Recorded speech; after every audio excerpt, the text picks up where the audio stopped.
But a lot of you don't realize you're doing that with your money. How so? You're not giving your money clear direction.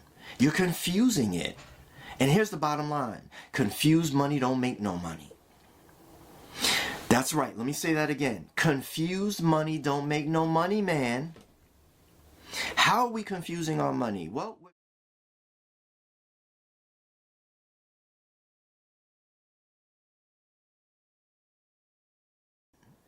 hey, Gen X fam and everybody who wants to learn from our wisdom, welcome back. So we are now in the month of November, and you may not be happy with where you are. Think about the goals you made at the beginning of the year. Think about whether it was to make more money, whether it was to pay down debt, whether it was to save more, or whatever financially related. And where are you in relation to that?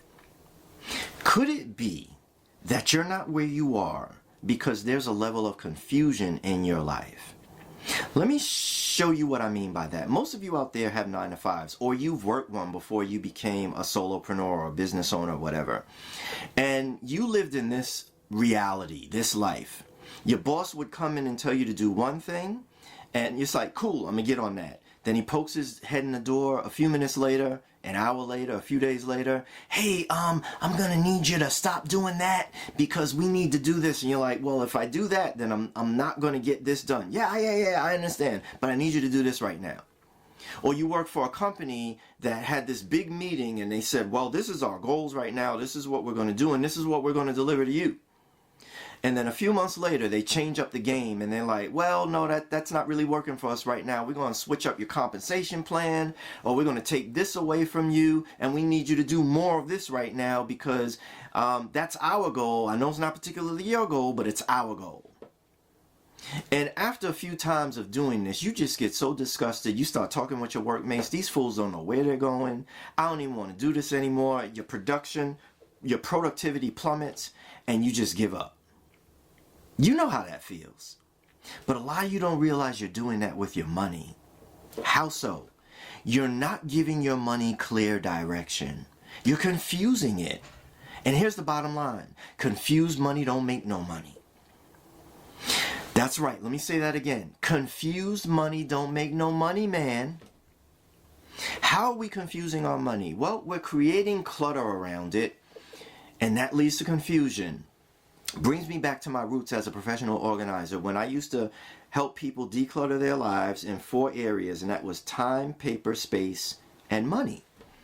Now, how does time relate to our money? Well, if we say we want to do something and we set our intention, we speak it out, and then we say, I want to save $10,000, or I want to make X amount of money, or I want my business to get here, and then we know what we should be doing and do it, but we're spending our time doom scrolling or chasing videos on YouTube or liking this chick over here on Instagram or watching TV when we should be doing the things we should be focused on to make that money.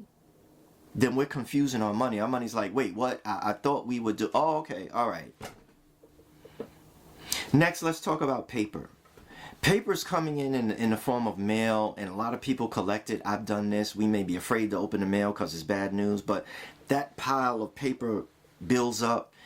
We miss checks that may be in there. We miss bills that may be due. So let's have a clear action plan for your money. For your paper.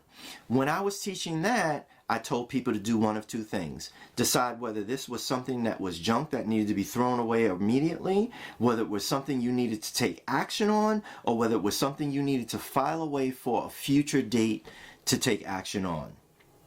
So if you can divide your mail up into those areas, you can quickly tame your paper. Other stuff that's past its useful date, shred it, burn it, throw it away, whatever. Get rid of it. Now let's talk about space. A cluttered space leads to a cluttered mind, leads to frustration. You can't think clearly. You're stepping over junk here, you're stepping over junk there, and you're just not getting the way you need to be, and you just give up. Like, you come into a cluttered space, a messy place, it messes with your mind. You can't think clearly.